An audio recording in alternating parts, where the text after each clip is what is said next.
Graça e paz, bem-vindos a mais um devocional, mais um momento em que a gente para, lê um pouco da palavra do Senhor e reflete naquilo que Ele tem para as nossas vidas. Vamos começar com uma oração? Senhor, obrigado por mais esse dia, obrigado por mais essa oportunidade de ler a Tua palavra. Guia-nos conforme o Teu Espírito Santo e nos mostra, Senhor, o Teu caminho, a Tua verdade. Isso que eu te peço, te agradeço em nome de Jesus. Amém. E hoje nós vamos começar lá em 2 Samuel 20:14, vamos até o capítulo 21, verso 22.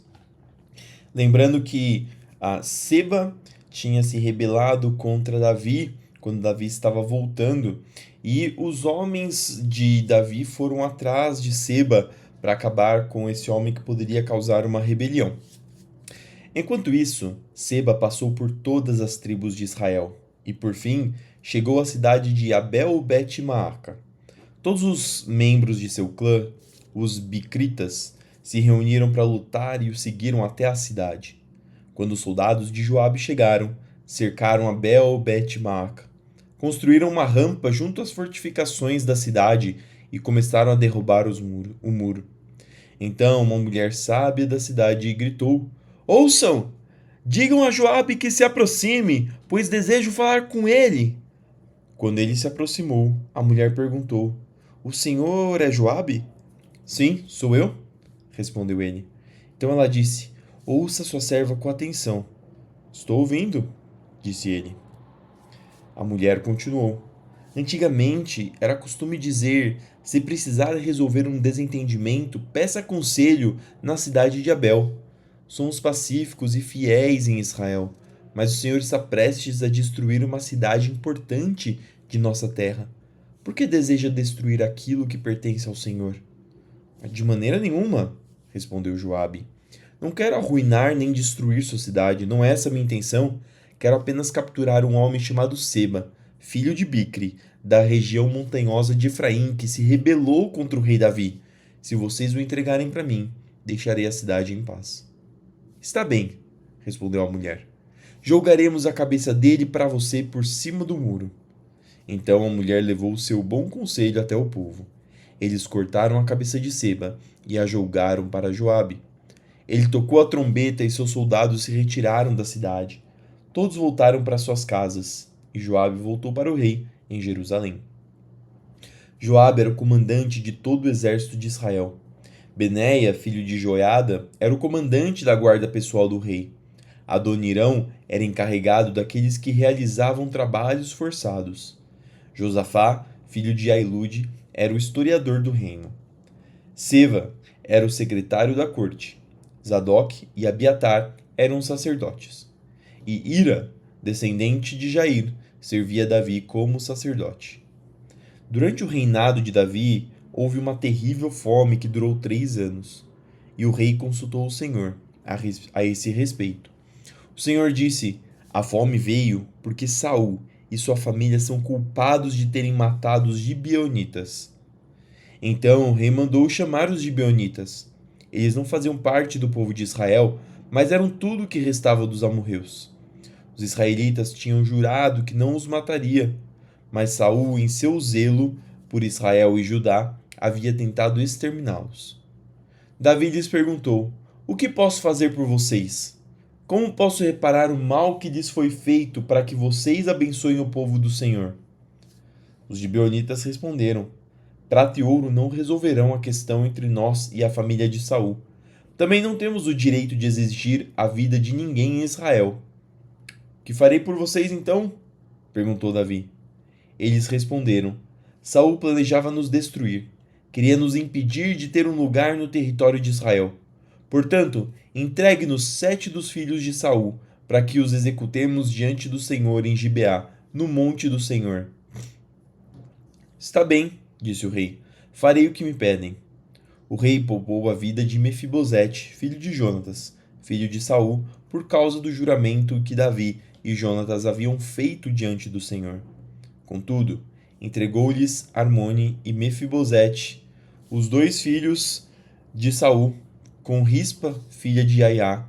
Também entregou-lhe os 5 filhos de Merabe, filha de Saul, esposa de Adriel, filho de Berzilai. de Meolá. Os homens de Gibeon os executaram no monte, diante do Senhor. Os 7 foram mortos ao mesmo tempo, no início da colheita da cevada. Então Rispa, filha de Aiá, estendeu um pano de saco sobre uma rocha e ficou ali todo o período da colheita. Não deixou que as aves de rapina despedaçassem os corpos deles durante o dia e impediu os animais selvagens de os devorarem durante a noite. Quando Davi soube o que Rispa, concubina de Saul, havia feito, foi até o povo de Jebes Gileade para reaver os ossos de Saul e de seu filho, Jonatas. Quando os filisteus mataram Saul e Jonatas no monte Gilboa, o povo de Jabes de Gileade tinha roubado os corpos deles da praça de Bet-San, onde os filisteus os haviam pendurado. Davi trouxe os ossos de Saul e de Jonatas, e também os ossos dos homens que os gibeonitas haviam executado. O rei ordenou que os ossos de Saul e de Jonatas fossem enterrados na sepultura de Quis, pai de Saul, na cidade de Zela, na terra de Benjamim. Depois disso, Deus atendeu às orações em favor do povo. Mais uma vez houve guerra entre os filisteus e Israel. Quando Davi e seus soldados estavam no meio de uma batalha, Davi perdeu as forças e ficou exausto. Aqui Davi já tinha passado um bom tempo, Davi já não era o homem jovem e forte que lutava várias batalhas. Aqui a idade já pesava sobre Davi. Isbi-Benob era descendente de gigantes e a ponta de sua lança de bronze pesava cerca de 3,5 quilos. Ele estava armado com uma espada nova e jurou que ia matar Davi. Mas Abissai, filho de Zeruia, veio socorrer Davi e matou o filisteu. Então os homens de Davi exigiram: o Senhor não vai mais sair conosco para lutar. Por que correr o risco de apagar a lâmpada de Israel? Depois disso, houve outra batalha contra os filisteus em Gobi. Enquanto lutavam, Sibecai, de Husate, matou Safi, outro descendente de gigantes. Durante uma batalha em Gobi, Elanã, filho de Jair, de Belém, matou o irmão de Golias, de Gate. O cabo de sua lança era da grossura de um eixo de tecelão. Em outra batalha com os filisteus em Gate, havia um homem de grande estatura, com 6 dedos em cada mão e 6 dedos em cada pé, 24 dedos ao todo, que também era descendente de gigantes. Mas quando ele desafiou os israelitas e zombou deles, foi morto por Jonatas, filho de Simeia, irmão de Davi. Esses 4 filisteus eram descendentes dos gigantes de Gate, mas Davi e seus guerreiros os mataram. Olha que interessante, Davi, quando ele começou a sua trajetória, lógico que teve o tempo em que ele foi pastor, em que ele defendeu as ovelhas de leões e de ursos, mas quando ele realmente começou a sua história, foi contra o gigante. Lá ele era jovem, apenas 17 anos, matou o gigante com a espada, depois de derrubá-lo com um tiro de uma pedra de sua funda. Essa história é famosa, nós lemos há um tempinho atrás. E aqui muitos anos se passaram e eles estão enfrentando outros gigantes. E aqui a gente vê que Davi já não possui a mesma força. E se não fosse por aqueles que estão ao seu lado, ele teria caído. Se não fosse por aqueles que continuavam a luta, aqueles que vieram após Davi, que ainda tem a força da juventude, Davi teria caído.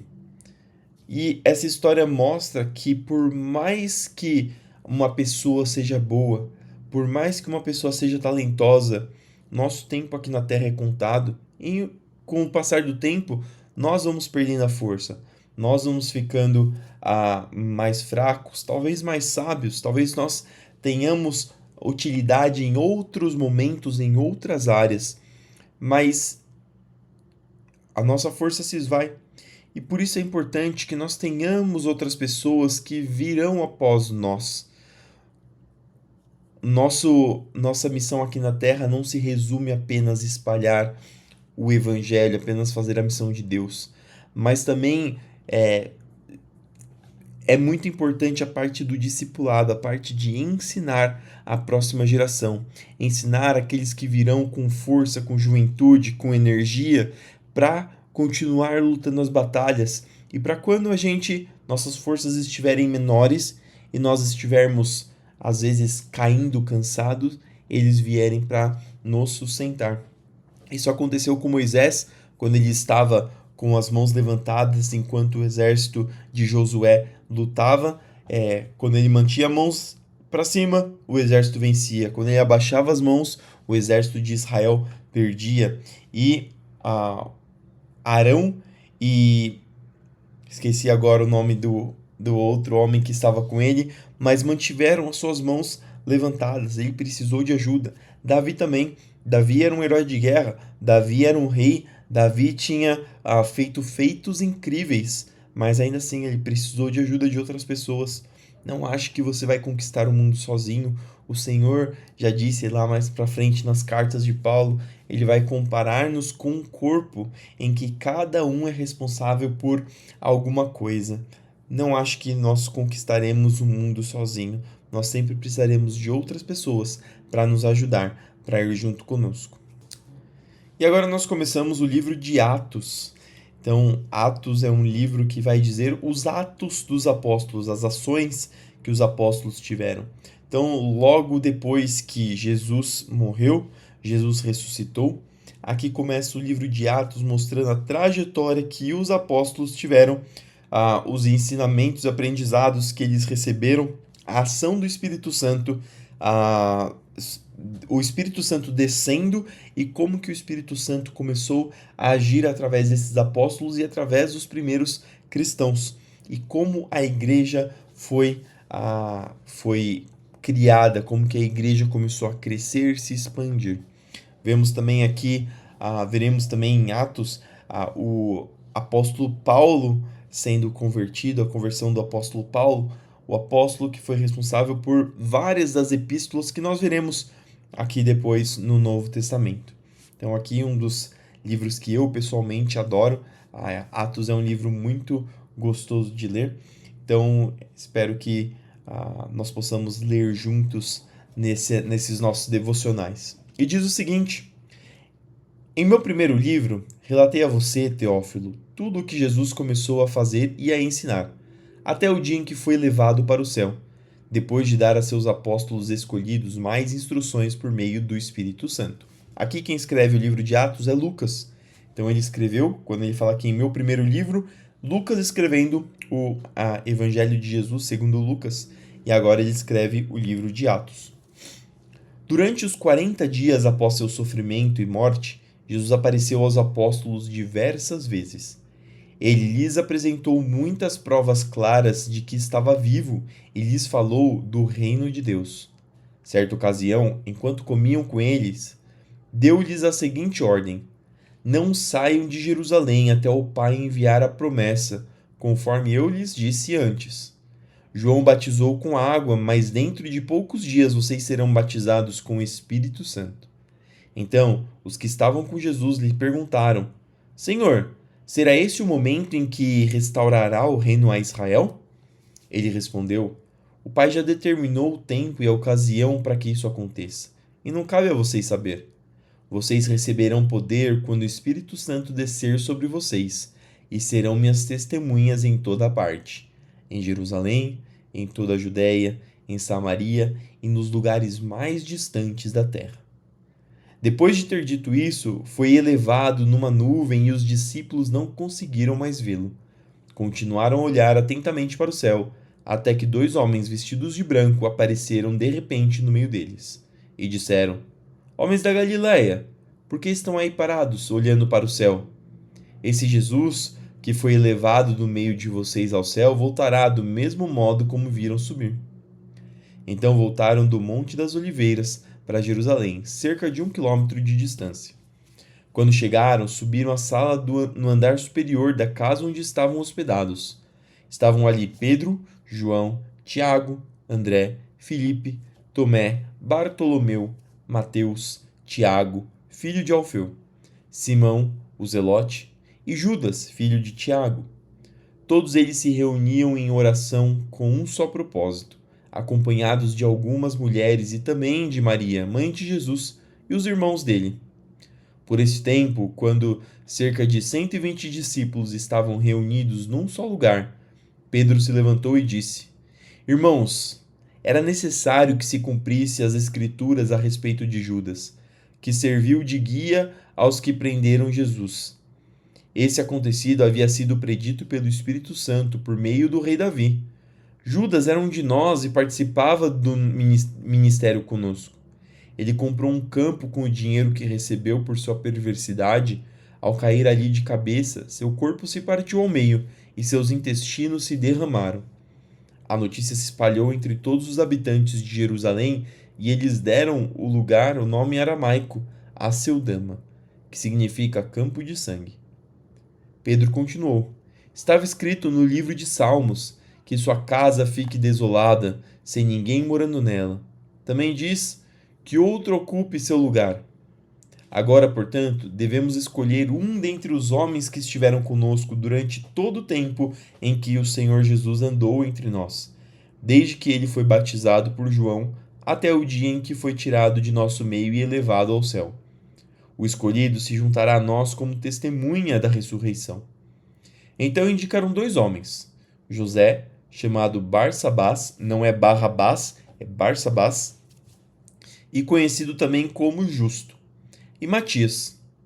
Em seguida oraram: Senhor, tu conheces cada oração. Mostra-nos qual desses homens escolheste como apóstolo para substituir Judas neste ministério, pois ele se desviou e foi para seu devido lugar. Então lançaram sortes e Matias foi escolhido como apóstolo, juntando-se aos outros 11. Mais para frente, até tem a discussão de que, na realidade, Matias foi uma adição,